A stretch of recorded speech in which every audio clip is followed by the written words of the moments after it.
Like our content? It's funded by viewers like you.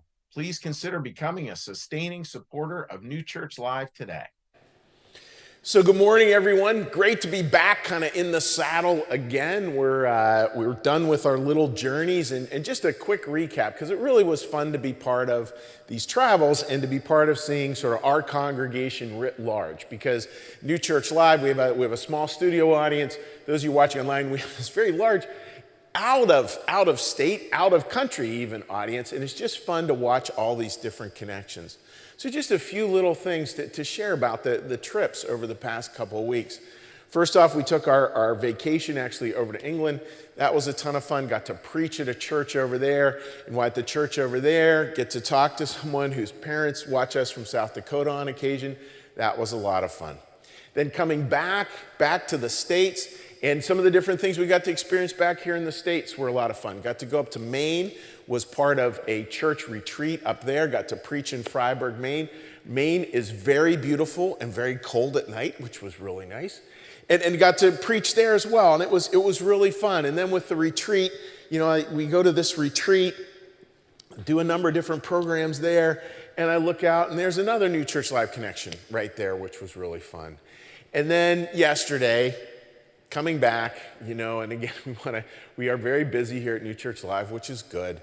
We had a baptism in the morning for a beautiful little baby, and then in the afternoon, we had a wedding, and it was the fourth wedding that I've done for this particular crew of folks. And again, all of them are connected in varying ways to New Church Live. And it's this beautiful reminder of connection. And it's not so much that it's celebrating like the connection to New Church Live, though that's wonderful, right? It's really celebrating connection. Just connection in and of itself is so beautiful. Because I think with faith, friends, and I say this with a smile, but I think it's so critical.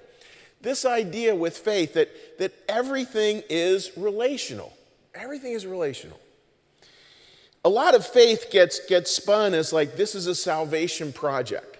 And it is a salvation project. Like we are looking towards heaven. We are trying to move that direction. We are trying to be good with this whole idea of a Christian faith, of a Christian New Church faith. We're trying to be good at those things. And that's positive. And the work of repentance is really important, et cetera, et cetera. And that's kind of looking this way. And we constantly need to come back and touch the fact that faith is relational. Jesus was all about how you relate to other people. How do you connect? And it wasn't that he just connected with the people up here or the people down here. He was connecting with all sorts of people all the time. And it's where, again, and this is something we say a lot here, fascinating little bit. Jesus never says, worship me. He consistently says, follow me. Because I think that following is like, let's do the best. I'm going to ask you to do the best you can. I think it's how Jesus would look at it. To do the best you can to relate to people in these ways. And that's really important. And ready? Just because it's so simple to say does not mean it's easy to do. It's incredibly difficult to do and challenging to do. And I think challenging to do particularly in times like this. Now, with church, we're really clear. Everybody gets left in freedom. So we will never take, as part of New Church Live, as long as I'm pastor, we will never take a political stance saying, vote for this person, don't vote for that. We'll never do that. We'll never do that. That is up to you. That is between you and your conscience. And yet this time we live in feels so deeply challenging, so fractured.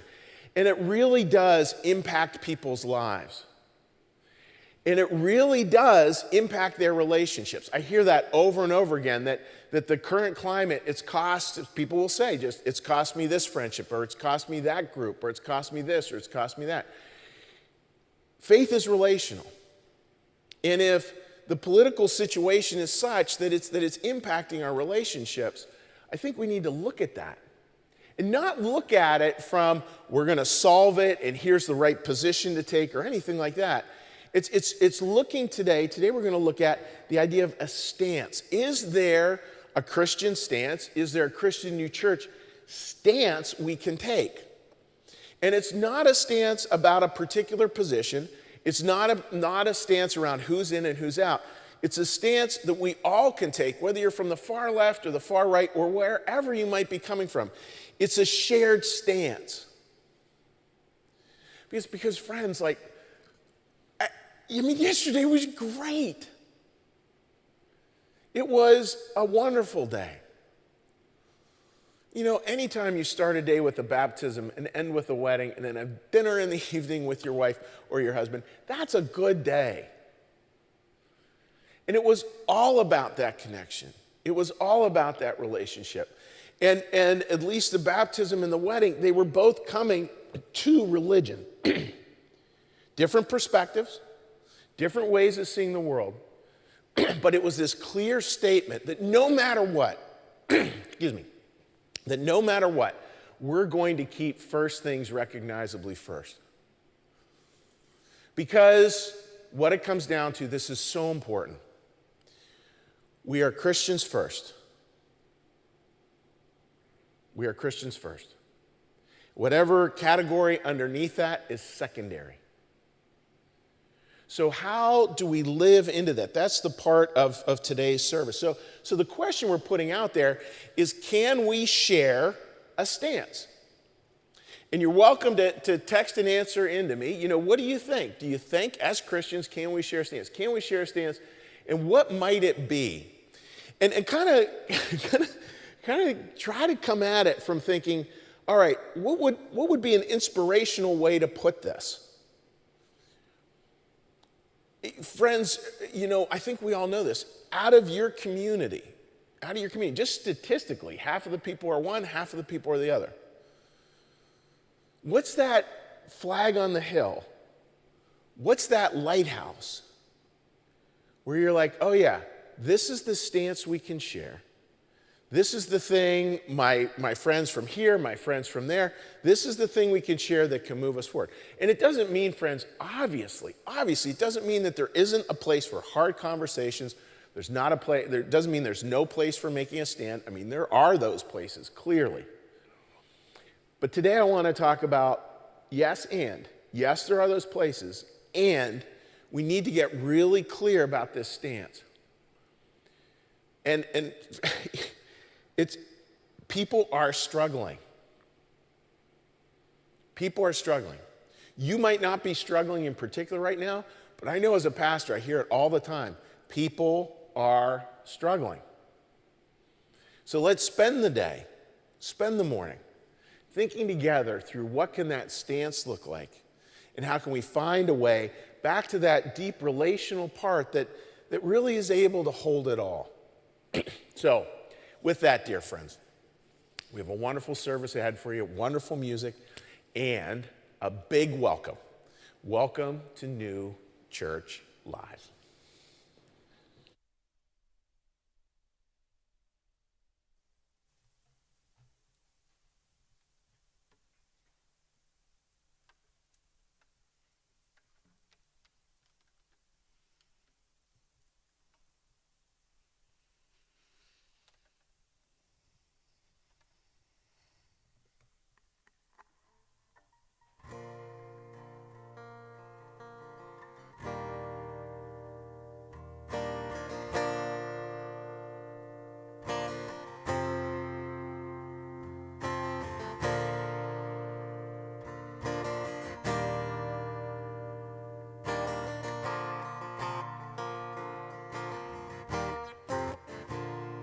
Sometimes the sun shines on other people's houses and not mine. Some days the clouds paint the sky all gray and it takes away my summertime.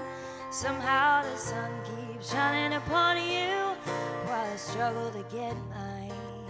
If there's a light in everybody, send out your ray of sunshine.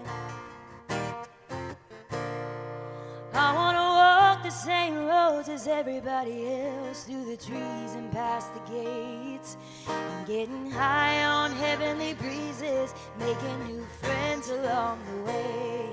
I won't ask much of nobody, I'm just here to sing along and make my mistakes look gracious and learn from lessons from my wrongs. And sometimes the sun shines on other people's houses and not mine. Some days the clouds paint the sky all gray and it takes away my summertime. Somehow the sun keeps shining upon you while I struggle to get mine. A little light never hurt nobody. Send out your ray, sunshine.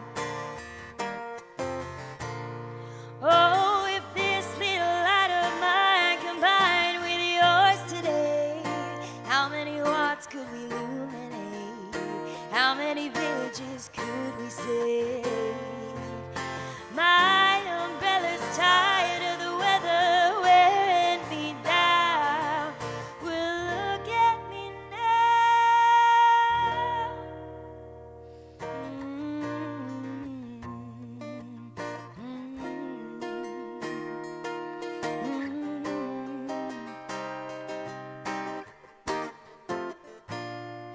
You should look as good as your outlook. Would you mind if I took some time to soak up your light, your beautiful light? You got a paradise inside. I get hungry for love and thirsty for life and much too full on the pain. When I look to the sky to help me, and sometimes it looks like rain, and sometimes the sun shines on other people's houses and not mine. And the clouds paint the sky in a way that takes away my summertime. Sometimes the sun keeps shining upon you while I kinda stand by. A little light never hurt nobody. Send out your ray of sunshine. You're undeniably warm. You're cerulean, you're perfect in desire. Won't you hang around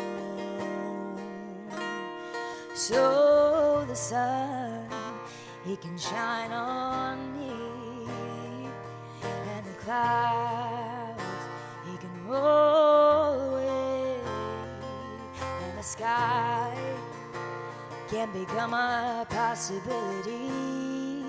If there's a light in everybody, send out your ray of sunshine.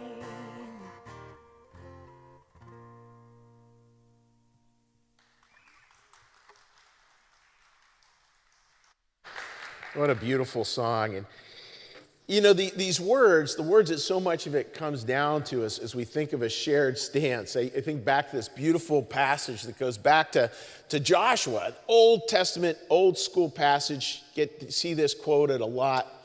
And I love this passage, very powerful.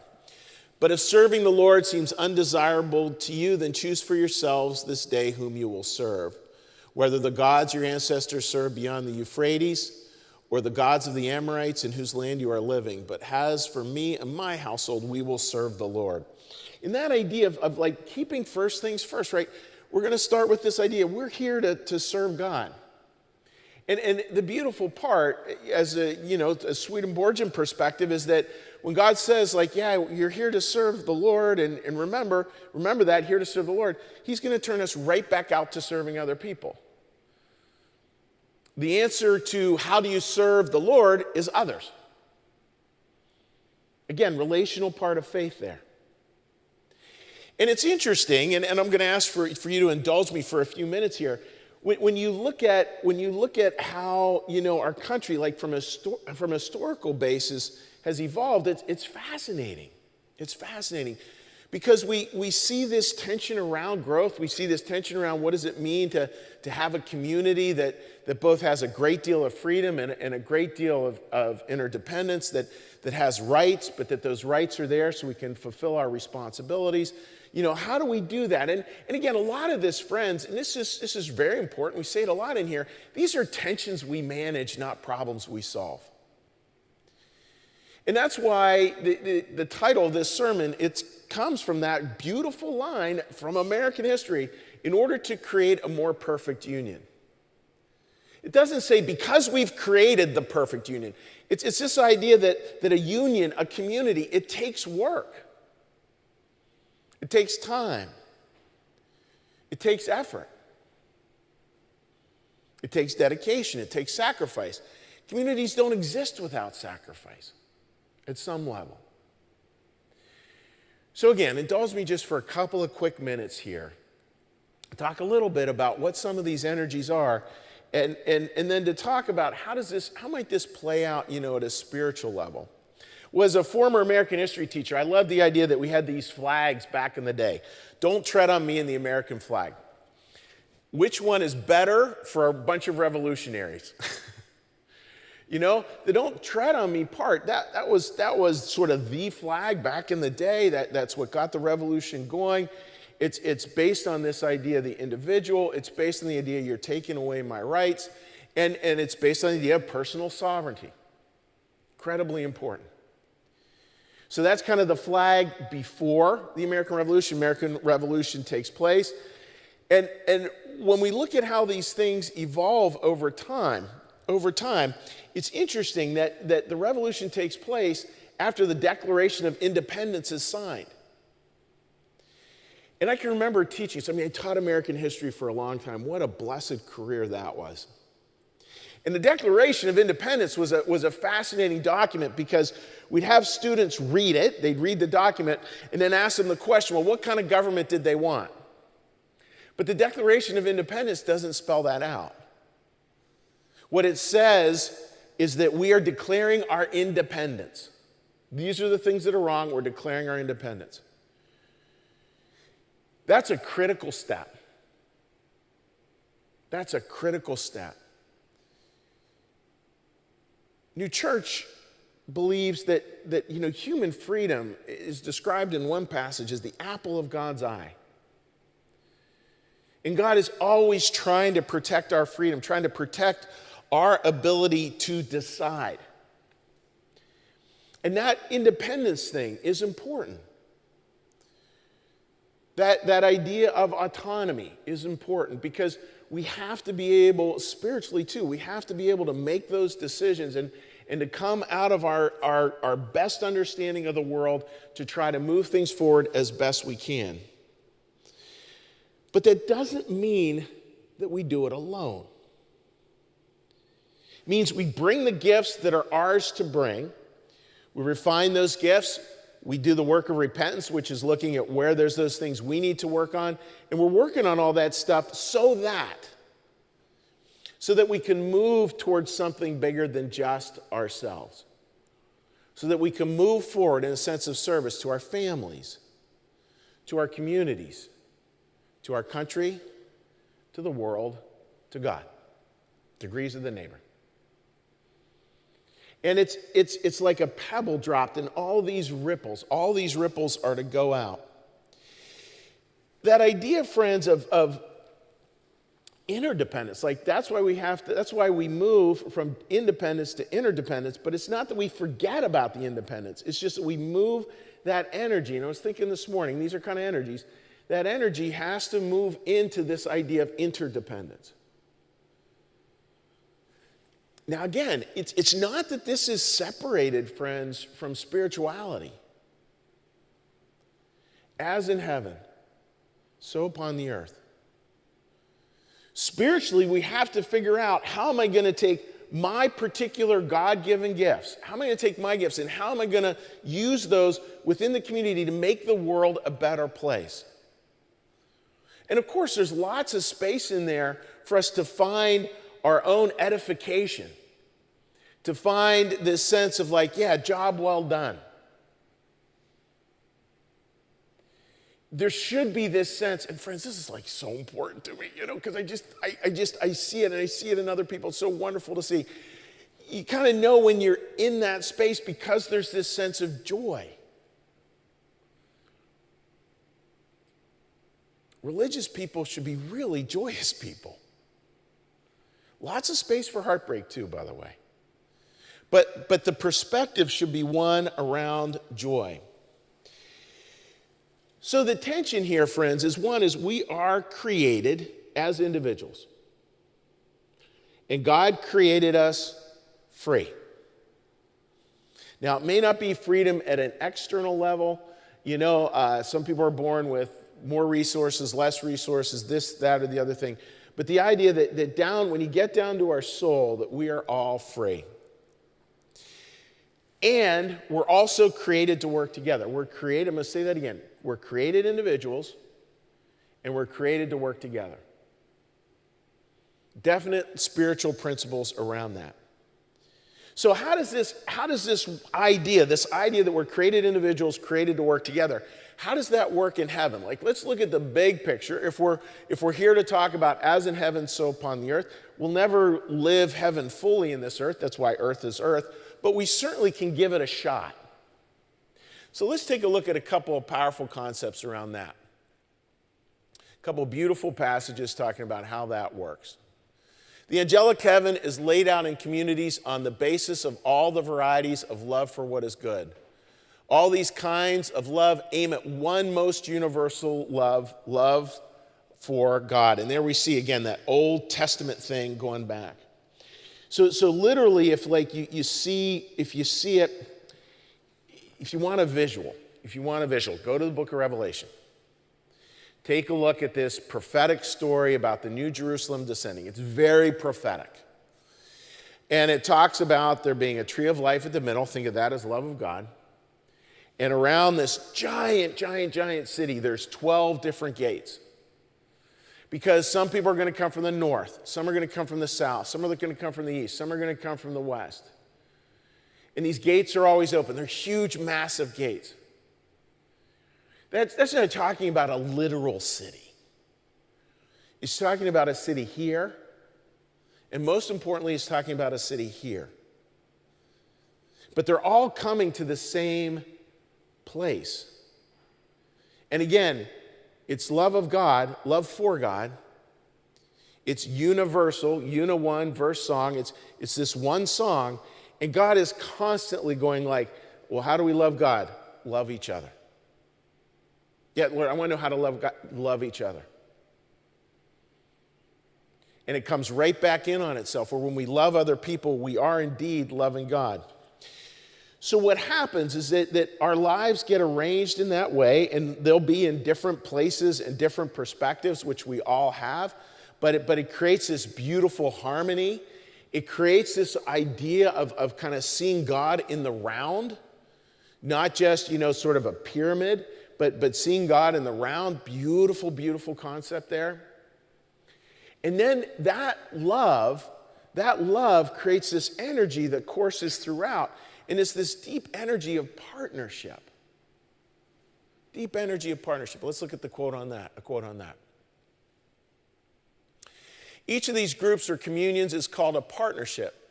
And is a partnership because there is one God among its people, and they are in the one God. These people also have a partnership with the entire angelic heaven, a partnership with each and every one in heaven. So the idea, friends, is that there's these threads that go through, and these threads create this beautiful concept of partnership, where each of us is taking our perspective. And again, I say this a lot, I think it's important, right? God's given you a point of view. It doesn't actually serve the community for you never to share it. Have your point of view. Know that it's a point, and no matter what, stay in partnership. Another way to say that is stay in relationship. Stay in relationship. I heard a little sermon, up in Maine, and actually this is over in England, and they were talking about the fact that in a church, and you've heard me say this before, but it's a beautiful concept. Church, the main part where you worship is called the nave. Nave means ship. Many of you know that. And this pastor said, yeah, that's where we get the word relationship, because we're all on a ship and we're in relation. We're all in the crew. I thought that's an interesting way to look at it. Friendship, relationship, partnership. That idea that we're all together on this journey, so important.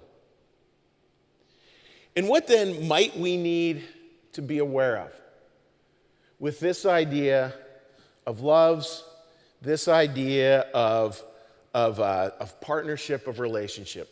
What we need to be super careful of is the idea that we have it and they don't. However you define we and they. That somehow we have a corner on the truth and fill in the blank doesn't. And that doesn't mean that we don't have a perspective. It doesn't mean we don't have a point of view. It doesn't mean that we don't know something that actually is very true. But that truth, as it serves with partnership towards the center, towards the community, staying in relationship, has to keep the edges soft so that this partnering can take place, so this conversation, this beautiful conversation can take place. And one of the challenges, friends, with that is the idea of where are we going to come from? Are we going to come from power or are we going to come from love? It's interesting with power, love of control. Emanuel Swedenborg has this beautiful passage where he says, one time I was given to just sense what real love of power was like, real love of control. I was able to totally inhabit control and power. And he said it was the most intoxicating feeling he ever had in his life. Power is absolutely intoxicating. And it can be yielded for good or for evil. And we're playing with dynamite when we go down the path where we believe life is just purely about power. Power, a lot of the time, can be self-indulgent, obviously, because it's about my power, and it oftentimes plays itself out as a zero-sum gain. In other words, I have to take power from this group or take power from that group so that I have it, and they don't. And again, that's across the political spectrum that we need to be aware of that. We need to be very, very aware of that dynamic. And it's interesting because power's it's freedom in a sense, but it's the freedom of how. It's easy to get caught up, right, in this idea that freedom is when I have all the power, when I have all the chips, when I've won the poker game and I've gathered all the chips in and I've got it all and I can put my arms around it, that then I will finally be free. You will have all the power if you gather all the chips. You just won't have friends. You won't have community. You certainly won't have partnership.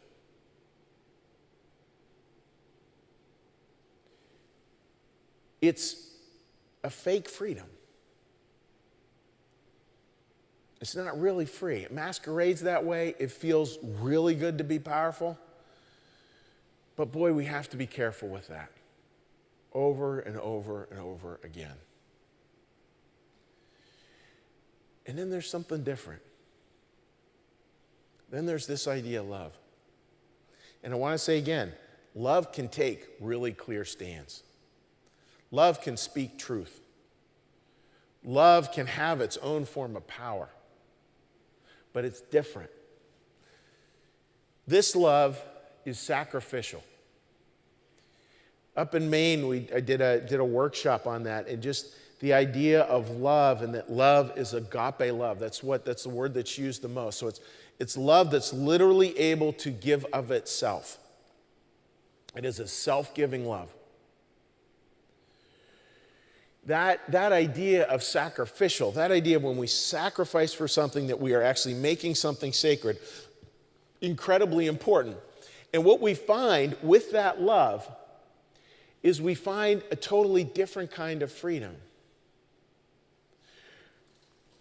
Friends, we find the freedom of heaven. It's not a freedom that we know much about, I think, in this life, but I think we all have sensed that on occasion, right? That pure freedom of heaven. We we get a chance to see that. I mean, yesterday's baptism, we baptize the baby, then we do a family all offers their blessings. We do a blessing on everybody there. There's an incredible freedom in that. And it's not freedom the way we would define it per se, from a more technical way. But there's this freedom because everybody is there, and everybody is there freely offering, freely talking about the gifts that they want to bring to this child. The blessings. And my mind goes back to I forget which fairy tale, which had the evil, maybe Cinderella or something, evil stepmother and blah, blah, blah. Well, there's no evil stepmothers in these groups. There's just people there just offering from their heart this huge blessing. And all of a sudden, all the human stuff about do we belong, how is this working, what's next, blah, blah, it all just goes, and there's just people in the freedom of the Spirit. In the Spirit just coursing around through that. The partnerships, the relationships, it's all there. You've experienced that. You've experienced doing a service thing or helping someone change a tire. You've experienced the freedom of that. You've experienced the freedom of being with someone, and it may have only been for a minute, but you've experienced the freedom of being with someone who truly loves you and who you truly love. Again, may have just been a minute, but you know that freedom. That's what we're talking about here, friends. That's so much this part and parcel about how we can create a more perfect union. Because it has that love and it has that freedom to it. And as the musicians come out, again, it's not that it's without the need to take stands or speak truth. Obviously it has that too. But it has this beautiful building as well, this beautiful weaving. And the best way maybe to describe it is community. Community. A community where we remember Mother Teresa's words that we belong to each other.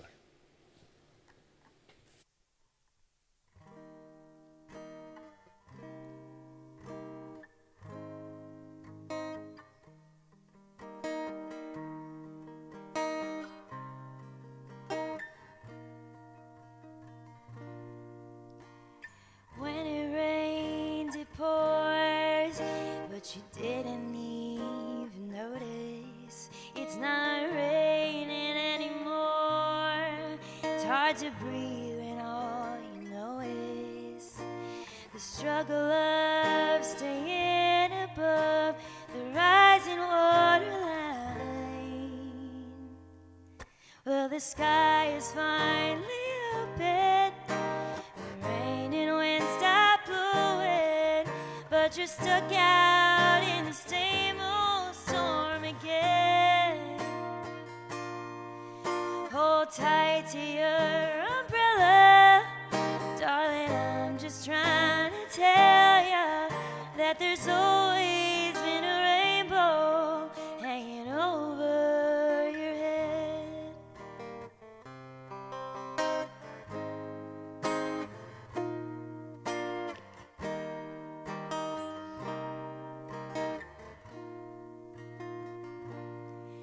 If you could see what I could see, you'd be blinded by the colors, yellow, red, and orange, and green, and at least a million others.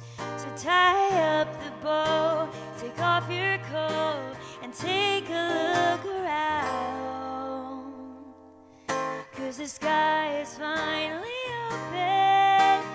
The rain and wind stop blowing, but you're stuck out in the same old storm again.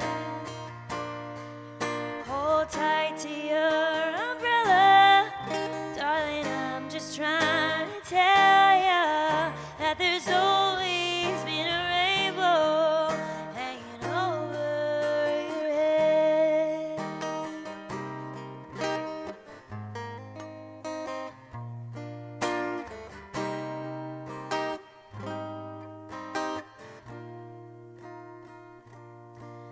Tie up the bow, take off your coat and take a look around. 'Cause the sky is finally open, the rain and wind start blowing, but you're stuck out in the same old storm again. Let go of your umbrella, baby, I'm just trying to tell you that there's always been a rainbow hanging over your head.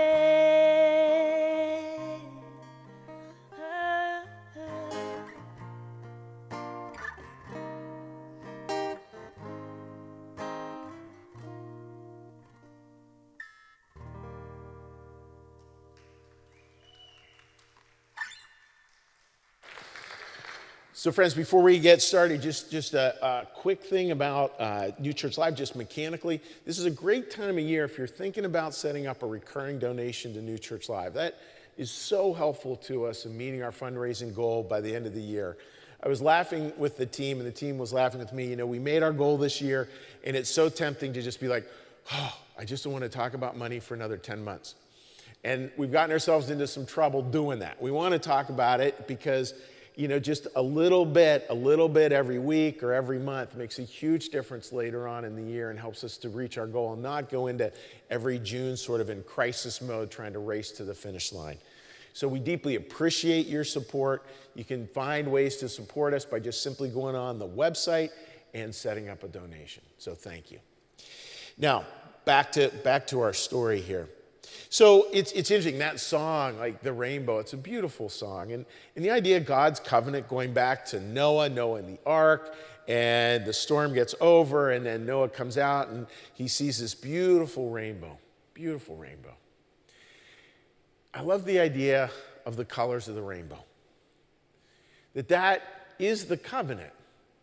Like God's agreement with us is community.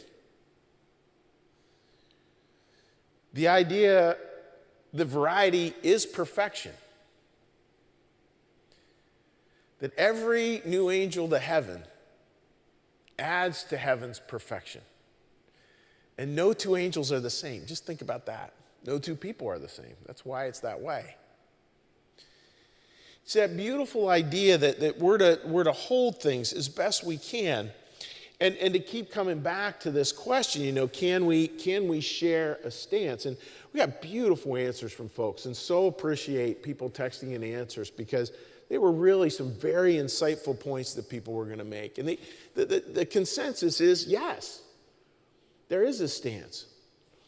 And the stance, friends, like this is a little bit of an aside, but I think it's important to slide it back in, is we have patterns and we have problems. And oftentimes we look at the problem, we want to solve the problem. And that's not a bad thing, very understandable.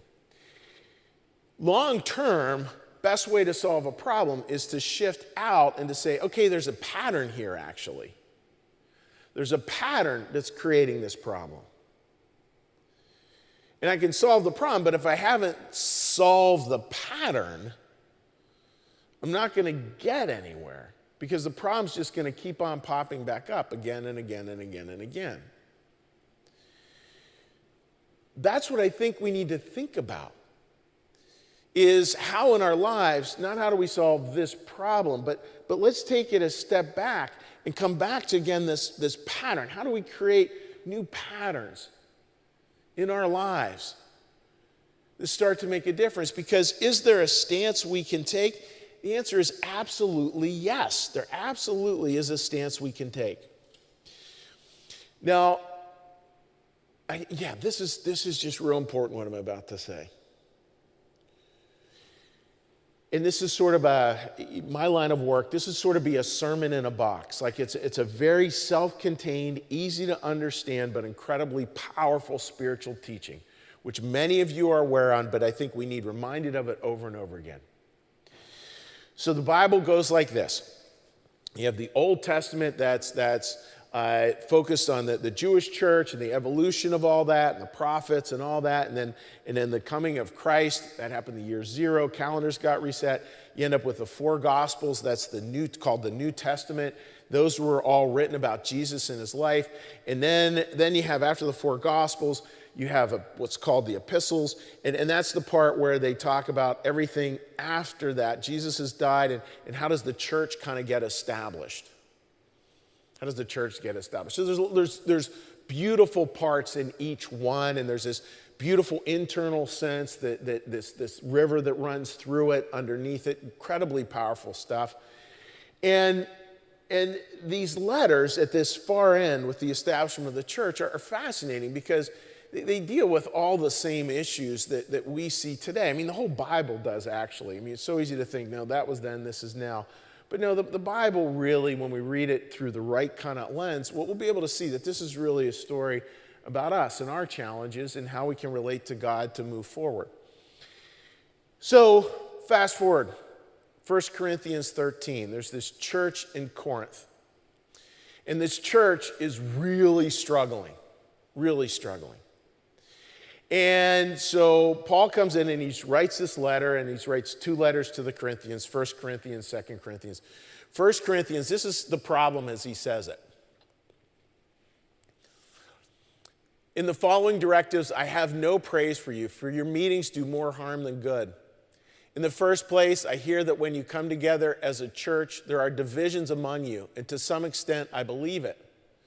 So then when you come together, it's not the Lord's Supper. Say, we're gathering for communion, for Holy Supper. You eat. For when you are eating, some of you go ahead with your own private suppers. As a result, one person remains hungry and another gets drunk. Don't you have homes to eat and drink in, or do you despise the church of God by humiliating those who have nothing? What shall I say to you? Shall I praise you? Certainly not in this matter. So what was happening was they were having communion, community. They're having these communion services, and sort of the cool kids went, it's me being figurative, obviously. The cool kids kind of went to the back of the bus, and they had their own little communion.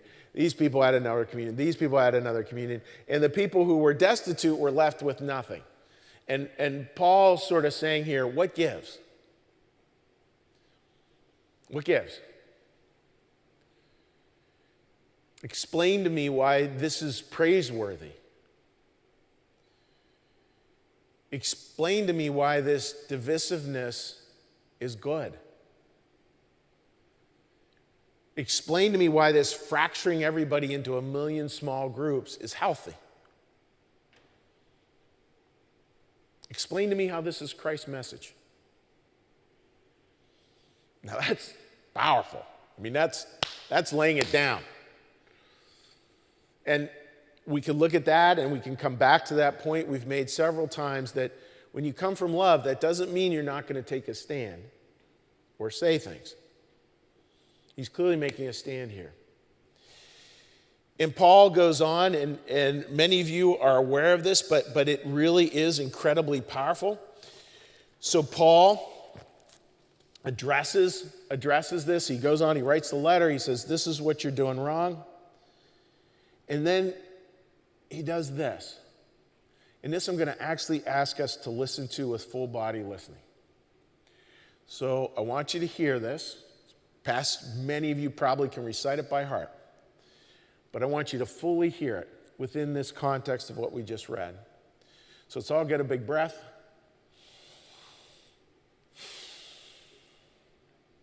And if you hear better closing your eyes, close your eyes as I read this. Though I speak with the tongues of men and of angels, but have not loved, I have become a sounding brass or a clanging cymbal. And if, though I have the gift of prophecy and understand all mysteries and all knowledge and have all faith so that I can move mountains, but have not love, I have nothing. And though I bestow all my goods to feed the poor, and though I give my body to be burned, but have not love, it profits me nothing. Love is patient. Love is kind. Love does not envy. Love does not parade itself. It is not puffed up, does not behave rudely, does not seek its own. It is not provoked, It thinks no evil, does not rejoice in inequity, but rejoices in the truth, bears all things, believes all things, hopes all things, endures all things. Love never fails. But where there are prophecies, they will fail. Where there are tongues, they will cease. Where there is knowledge, it will vanish away. For we know in part, and we prophesy in part. But when that which is perfect has come, then that which is in part will be done away. When I was a child, I spoke as a child. I understood as a child. I thought as a child. But when I became a man, I put away childish things. For now we see as in a mirror dimly, but then we shall see face to face. Now I know in part, but then I shall know, just as I am known. And now abide faith, hope, and love. But the greatest of these three is love.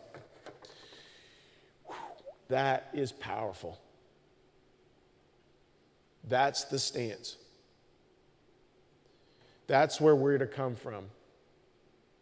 And again, lots of room as we are to have, we're to have our own individual perspective, we're to have our own individual views. That's the freedom that God will protect through all eternity. Because that's the self with a capital S that God wants to have grow. Again, that idea of being a wonderful musician and becoming better and better at the instrument that God has given you to know and love. And we're always trying to surrender to a bigger song than just our own. Where we can add our part, we can add our bit, and that bit matters, but the most important thing is the song. The universal song. We have that choice, and it's of course, it's always easy. I know this is what my ego does. My ego goes, oh yeah, I'll make that choice, but they have to make it first. Wrong answer. Remember, friends, what we're here to learn how to love. Truth will guide us towards that. Wisdom will keep that truth moving forward. As we do that, as we come through, as we learn in those unique ways, the love that God really wants to give us is this agape love.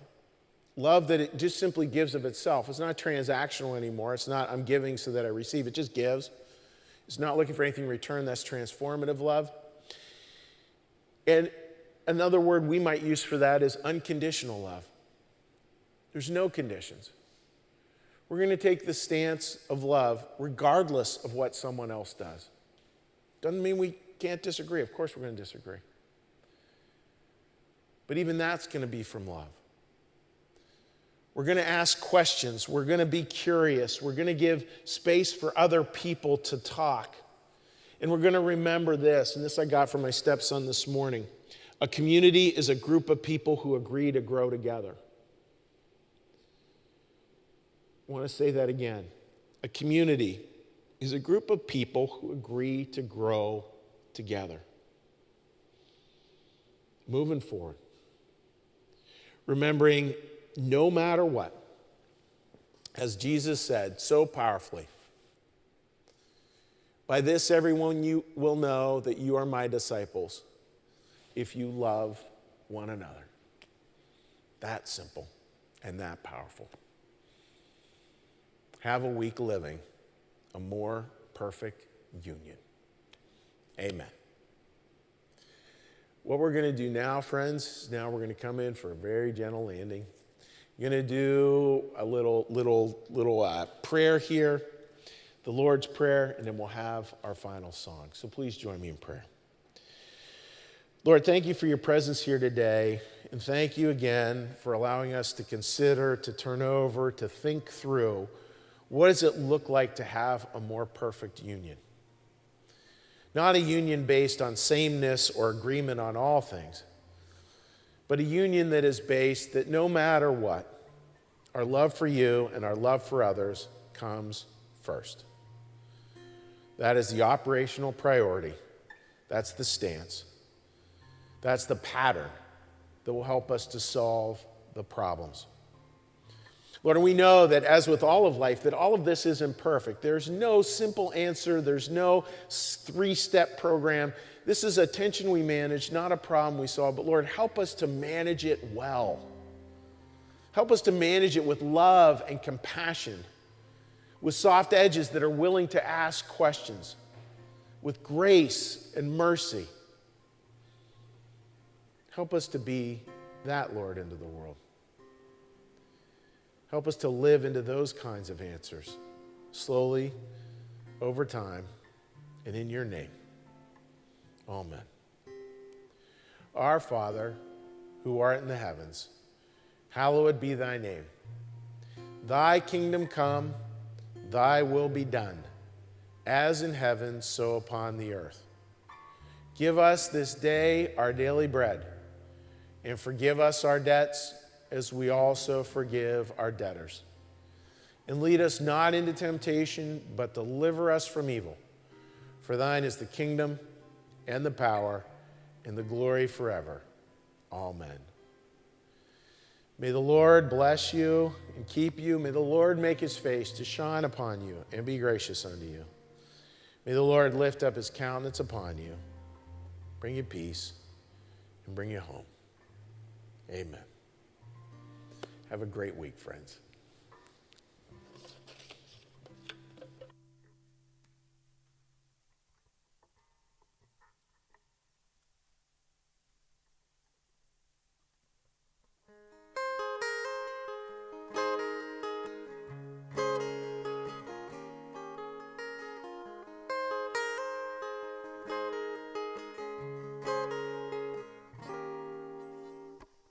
Here comes the sun, doo-doo-doo-doo. Here comes the sun, I say, it's alright.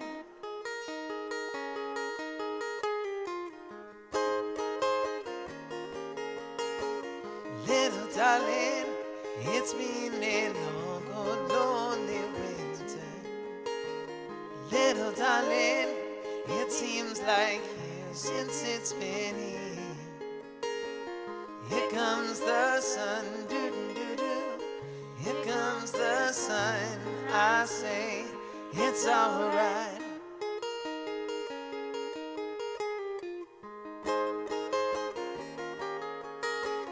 Little darling, the smiles return into the faces. Little darling, it seems like years since it's been here. Here comes the sun, doo-doo-doo-doo. Here comes the sun, I say, it's alright.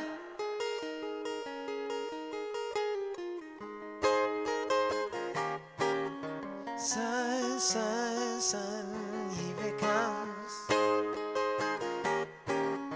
Sun, sun, sun, here it comes.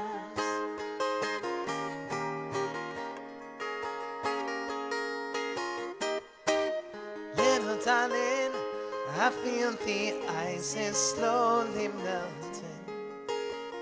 Little darling, it seems like years since it's been here. Here comes the sun, doo-doo-doo-doo. Here comes the sun, I say, it's alright. It's alright.